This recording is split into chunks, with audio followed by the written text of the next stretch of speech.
ਬੰਗਾਲੀਆਂ ਨਾਲ, ਉਹ ਸਾਰੇ ਪੰਜਾਬੀ ਕੋਈ ਨਹੀਂ ਸੀ ਉਹਨਾਂ ਦੇ ਵਿੱਚੋਂ।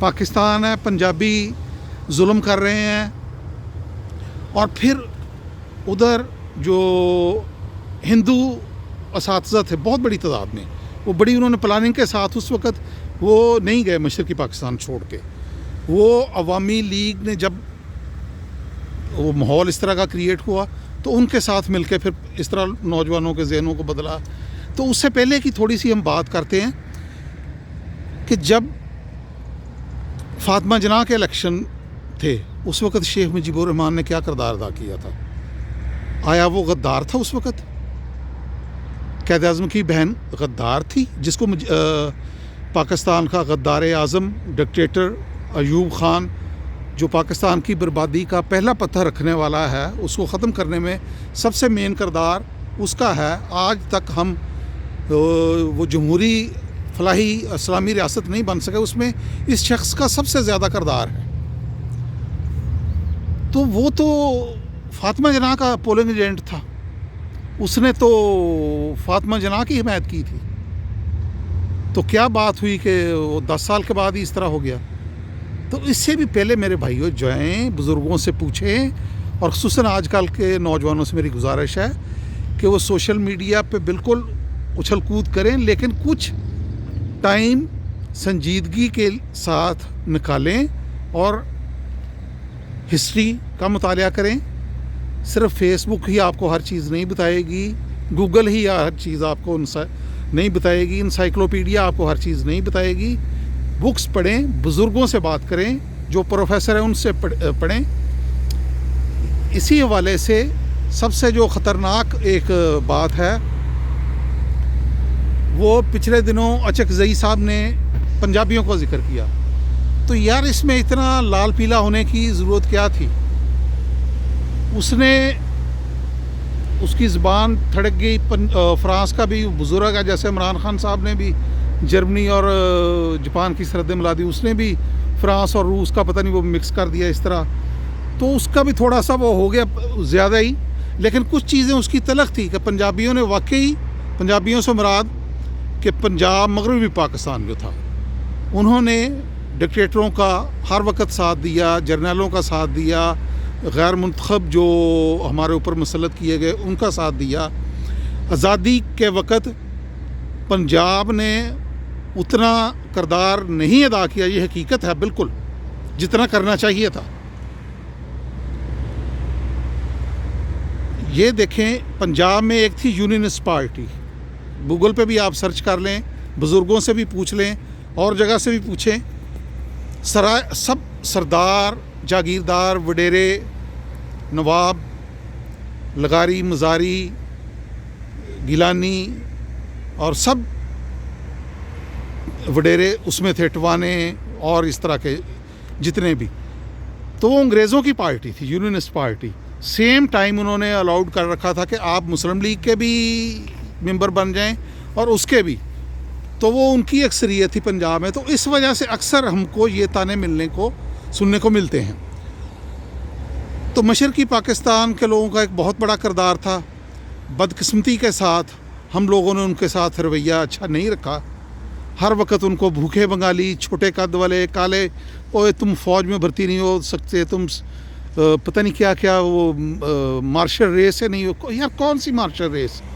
90,000 ہم نے ادھر بندوقوں ان کے سامنے پھینک کے، لعنت ہے. اس طرح کی مارشل ریس چاہیے تھی آپ کو ایک دم دنیا کی تاریخ میں. 90,000 کبھی بنے کو جنگی قیدی؟ ڈرامے بازی لوگوں کے ساتھ کرتے ہو. یہ ایوب خان اور اس کے پیروکار اور ڈکٹیٹروں کے پیروکار، شرم آنی چاہیے تم لوگوں کو اس طرح کی بیہودہ گفتگو کرتے ہوئے کہ وہ اچھا ہی ہوا جی، دفاع ہو گئے، فلاں ہو گیا. آج دیکھو وہ کدھر ہیں. پاکستان کے سرمایہ کار ادھر جا رہے ہیں، لوگ جائیں گے ادھر کام کرنے کے لیے. جن لوگوں کو آپ بھوکے بنگالی اور کہتے تھے دفاع ہے مگروں لتھے، جائیں گے آپ لوگ کام کرنے ان کے پاس. تو خدا کے لیے ہوش کے ناخن لیں. یہ جو بچا کچا پاکستان ہے اس کی بربادی کا گڑھا مت کھودیں اور اس کو جو ایک جمہوری راستے سے صحیح سمت پہ لے جانے کی کوشش کریں. اگر اس میں بھی اس طرح جیسے 70 میں 71 میں کیا گیا اور اس سے پہلے جو کیا گیا تو بہت مجھے تو خوف آتا ہے کہ کیا ہوگا جس طرح کی چیزیں نظر آ رہی ہیں. ہر ایک نے غداری کی فیکٹری لگائی ہوئی ہے وہ جناب سرٹیفکیٹ بانٹ رہا ہے اور محب وطن اپنے آپ کو ظاہر کر رہا ہے. بھئی تم کون ہوتے ہو کسی کو غدار کہنے والے, اپنے آپ کو محب وطن کہنے والے؟ یہ تو لوگ خود فیصلہ کرتے ہیں کہ کون غدار ہے. یہ مشرف اس وقت ڈاکٹر قدیر خان صاحب کو اس طرح بکواس اس نے کی تھی غداری کے, آج جائے نا پاکستان میں, ادھر وہ انہوں نے چیلنج اس کو کیا تھا کہ چلتے ہیں راجہ بازار میں, لوگ خود فیصلہ کر لیں گے. تو لوگوں نے بھائی فیصلہ کرنا تھا, آپ مامے چاچے نہ بنیں اور اس طرح کی بکواس جو کرتے ہیں نا آپ وہ اس سے دور ہی رہا کریں. تو بہتر ہے جو آ کے اچھل کود کرتے ہیں جی فلاں غدار ہے فلاں غدار, اس طرح کی چیزیں مت کریں, نفرت مت پھیلائیں. اور نفرت پھیلانا بہت آسان ہے, آگ لگانا بہت آسان ہے, لیکن لوگوں کو جوڑنا بہت مشکل ہے.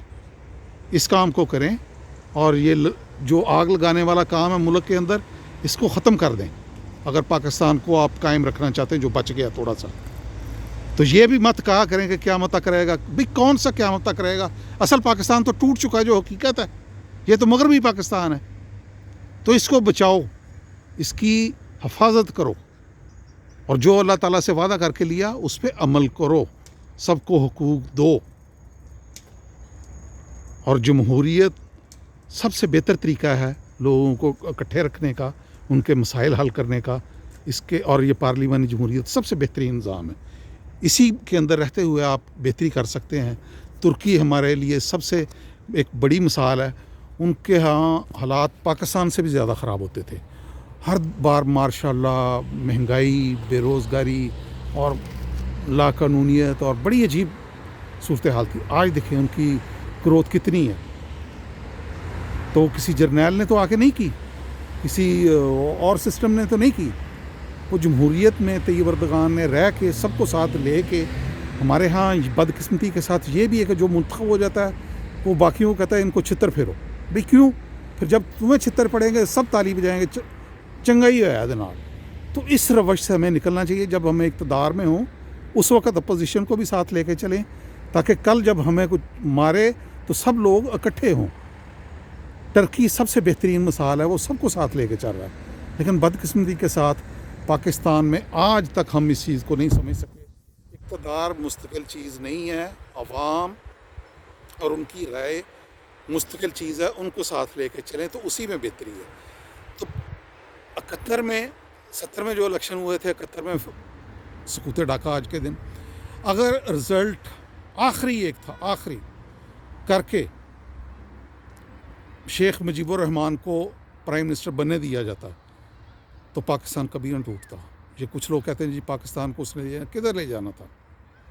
یہ آخری حال تھا, یعنی کہ جمہور کا فیصلہ ہم نے تسلیم نہیں کیا. تو بس بڑا دل آج کے دن دکھتا ہے اور ساری چیزیں آتی ہیں. اس کے بعد پھر یہ 2014 میں جو بچوں کے ساتھ افسوسناک اور بڑا دل خراش واقعہ اسکول کا پشاور میں ہوا, بہت افسوسناک ہے. لیکن اس پہ بھی اب بہت زیادہ سوالات اٹھ رہے ہیں. میں ان کا ذکر کرنا مناسب نہیں سمجھتا. بس بہت سی ویڈیوز ہیں سوشل میڈیا پہ, آپ خود سرچ کر لیں آپ کو مل جائیں گی. جو بھاگے ہوئے لوگ ہیں ملٹری سے, انہوں نے کیا کیا بتا دیا کہ کون ہمیں لے کے گیا کس طرح. بس دل نہیں کرتا اس پہ کمنٹس کرنے کو. تو جس نے بھی کیا اللہ تعالیٰ اس کو برباد کرے. جس نے وہ منصوبہ بنایا اللہ تعالیٰ ان سب کو برباد کر دے, سب کو, کوئی بھی ہو. بس دعا کریں یہ ملک جس جگہ میری اور آپ کی پیدائش ہوئی, اللہ اس کو سلامت رکھے, آباد رکھے اور ترقی کرے اور صحیح ایک ڈائریکشن پہ چڑھ کے اسلامی جمہوری فلاحی معاشرہ بن جائے. بس اس کے بعد اور کچھ آج دل بھی نہیں کر رہا کہ اتنی باتیں آپ دوستوں کے ساتھ کروں. تو آپ دوستوں سے اجازت چاہتا ہوں. اللہ پاک آپ کو اپنے حفظ و امان میں رکھے. آمین.